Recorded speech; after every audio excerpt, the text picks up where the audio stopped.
Before anyone noticed the cold creeping in under the door, before the waitress poured the first cup of coffee or the jukebox clicked to life, something fragile was already breaking inside a small roadside diner on Christmas Eve.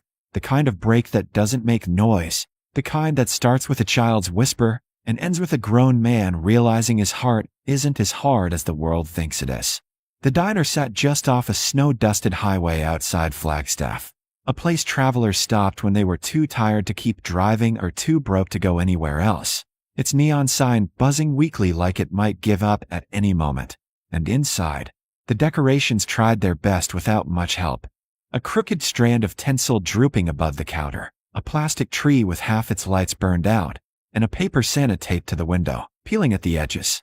At a small booth near the glass sat a woman named Rachel Harper, her winter coat still on because the heat never quite reached that corner, her hands racked around a menu she already knew by heart, not because she liked the food, but because she'd memorized the prices. Across from her were her twin daughters, Lily and Nora, 8 years old with matching eyes and an awareness no child should have, their legs swinging slightly beneath the table, their voices soft, their movements careful, as if they were guests in a place they weren't sure they were allowed to stay. Rachel had counted the money in her wallet 3 times before walking in, then once more after sitting down, smoothing the bills flat like that might somehow make them stretch further, doing the math in her head the way she did every day now. Subtracting tax, subtracting tomorrow, subtracting hope. She ordered the cheapest thing she could justify calling a meal and told herself this was enough. That one warm dinner in a place with lights and music counted as a Christmas memory, even if there were no presents waiting anywhere else. Life hadn't fallen apart for Rachel all at once. It had chipped away at her slowly, patiently, starting with the accident that put her husband in a hospital bed, followed by the bills that arrived before the flowers wilted, then the job she lost because grief doesn't clock out on time, and finally the quiet eviction notice that felt more like a suggestion than a warning until it was suddenly too late. Now survival was measured in days, sometimes hours, and tonight was about getting through dinner without letting her daughters see the fear she carried like a second spine. The girls didn't complain when the food arrived, a single plate meant to be shared, steam rising like a promise that didn't quite keep itself, and they ate slowly, breaking pieces in half, glancing up at their mother between bites, not asking for more, not asking for anything, which somehow hurt worse than if they had. Rachel smiled when she was supposed to, nodded when they talked about school, and pretended not to notice how thin the portions looked compared to memories from another life, all while deciding whether it was smarter to eat now or save something for later, because hunger wasn't just about empty stomachs anymore, it was about tomorrow. She didn't notice the door open at first, but she felt the shift immediately, the way air changes before a storm, the way sound pulls back on itself. Heavy boots hit tile. Leather creaked. Chairs paused mid-scrape. Members of the Hells Angels stepped inside without saying a word, their presence filling the room more completely than noise ever could. Patched vests dark against the holiday decorations, faces worn by road and weather and things that didn't make it into stories. Conversations died mid-sentence. Forks hovered halfway to mouths. Even the waitress hesitated before forcing a smile and walking over. Rachel's shoulders stiffened instantly, fear sliding in beside exhaustion, her instincts telling her not to turn around, not to draw attention, not to be noticed by men who carried reputations heavier than their jackets. The twins felt it too. Children always do, and Lily glanced past her mother's shoulder, eyes widening slightly before she leaned closer to Rachel, seeking safety without words. Rachel reached out and placed a hand over both girls' hands, grounding them, grounding herself, telling her heart to slow down, telling herself they were just people, just customers, just another table in a diner that didn't belong to anyone. Minutes passed, thick and uncomfortable, the kind of minutes that stretch when you're waiting for something you can't name, and Rachel tried to focus on the food, on the warmth, on anything other than the man behind her, and the bill folded neatly beside her plate, its weight heavier than paper should ever be. That was when the question came, not loud, not meant for anyone else, just a small voice carrying more truth than it knew how to hold. Lily looked up at her mother with eyes too serious for 8 years and asked, "Mommy, if we eat all of this tonight, will we be hungry tomorrow?" The words weren't dramatic. There was no accusation in them, just logic. just fear shaped into a sentence. Rachel felt her throat close instantly, tears blurring her vision before she could stop them, her mind racing for an answer that wouldn't be a lie. Because the question wasn't really about food. It was about whether the world was safe, about whether the person they trusted most could protect them from what came next. She didn't answer right away because she couldn't, and in that pause, the diner went silent in a way that felt heavier than shouting. Behind her, laughter stopped cold. A fort froze inches above a plate. One of the bikers sat perfectly still, his jaw tightening as the question reached him like a memory he hadn't invited, dragging him back to nights when cupboards were empty and promises were thin, to a childhood where tomorrow was always a worry whispered in the dark. Rachel wiped her face quickly, embarrassed by the tears, by the truth showing through, and tried to smile, breaking a piece of food in half and sliding it toward the girls as if that simple motion could fix what the question had exposed. She didn't see the man behind her yet, the one whose heart had just cracked open in silence. But she felt something change in the room, something subtle and inevitable, like the moment before a decision that can never be taken back. The man who heard the question didn't move at first, not because it hadn't reached him, but because it had reached him too clearly, settling somewhere deep in his chest where old memories still lived uninvited. And for a long moment, he just sat there with his fork suspended in midair, staring past the steam rising from his untouched plate and into a past he had spent decades trying to outpace. His name was Marcus Dalton, though most people on the road knew him as Grave, a nickname earned long ago and worn like the heavy leather vest on his back, patched and weathered and marked with the insignia of the Hells Angels, a symbol that made strangers step aside and conversations grow careful. He had built a life on being the kind of man no one questioned, the kind who spoke once and was heard, the kind who didn't flinch. But that small voice from the booth in front of him had slipped past all of that, past reputation and pride and the armor he carried without thinking. "Mommy, if we eat all of this tonight, will we be hungry tomorrow?" The words echoed in his head, not as sound but as feeling, because he had asked that same question once, though he hadn't remembered it in years.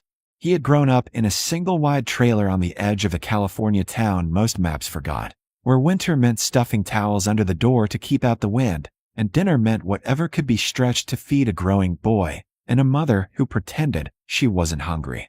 He remembered watching her push her plate toward him with a tired smile, saying she had eaten earlier, saying she wasn't that hungry anyway, saying tomorrow would be better. Tomorrow had rarely been better. And now here he was, decades later, sitting in a warm diner with money in his wallet and brothers at his table, listening to a child ask a question no child should ever need to ask.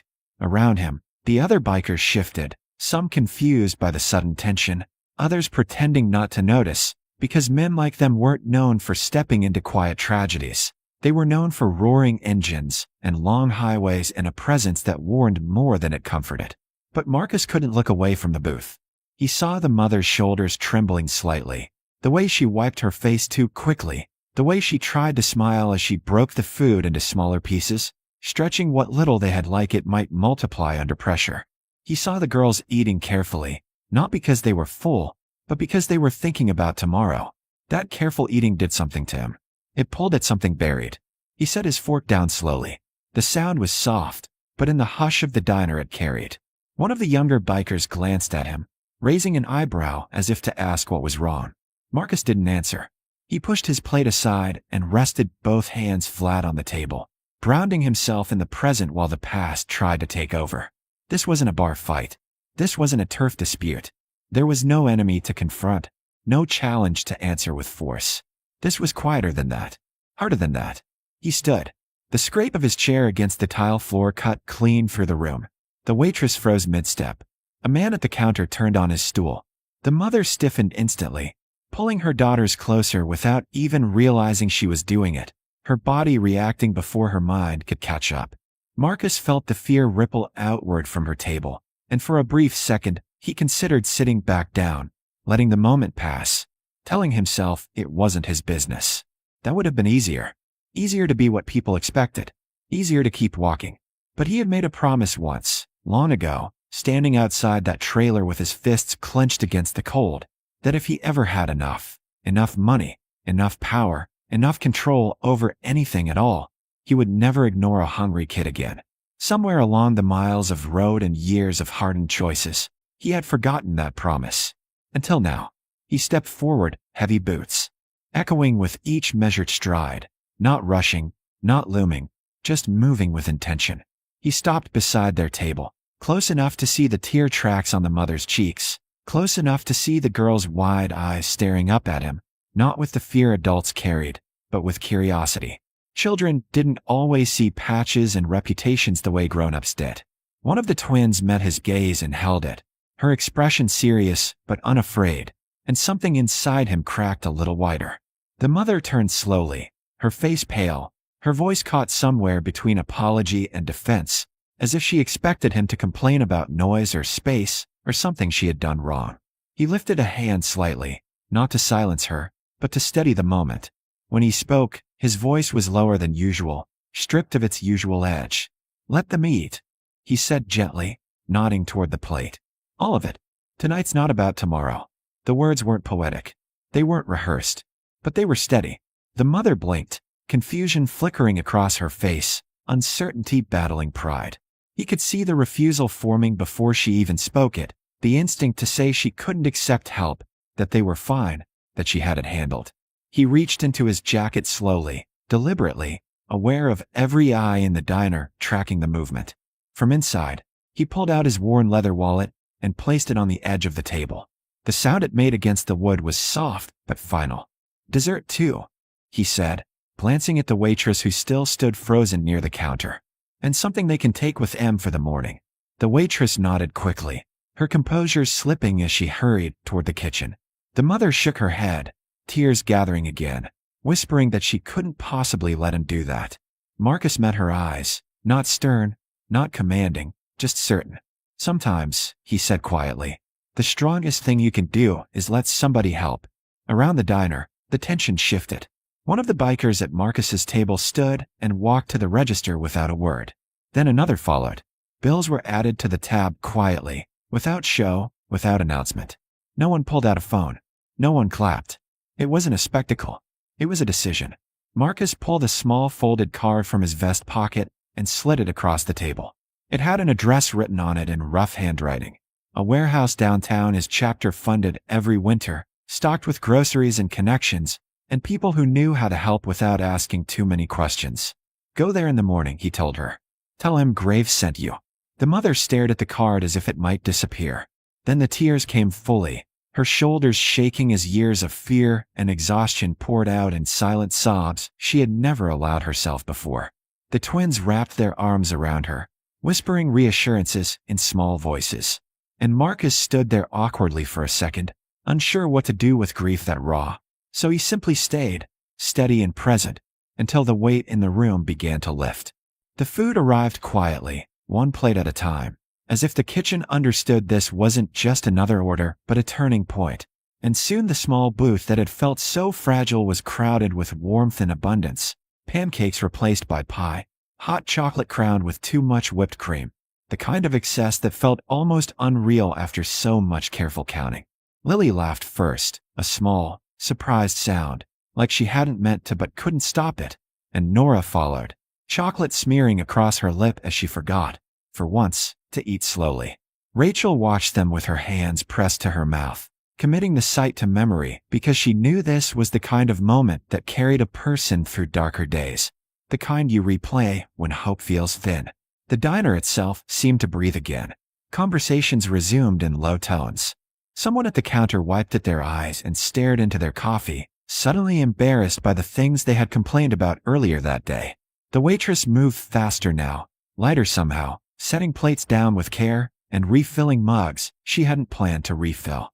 Marcus stepped back from the table and returned to his seat, the leather of his vest creaking as he sat, the patch of the Hells Angels catching the glow of the flickering Christmas lights for just a moment. He didn't touch his food. He just watched. Around him, his brothers paid their tabs one by one, adding a little extra without comment, without needing to be told. They understood. This wasn't about money. It was about something older than that. Outside, snow continued to fall, thick and steady, covering the highway in a quiet that felt almost gentle now. Rachel eventually stood, pulling her coat tighter around her daughters. her hands still trembling, but no longer from fear. She turned toward Marcus, their eyes meeting across the room. There was no speech prepared, no way to say thank you that didn't feel too small, so she simply nodded, a silent acknowledgement carrying more weight than words.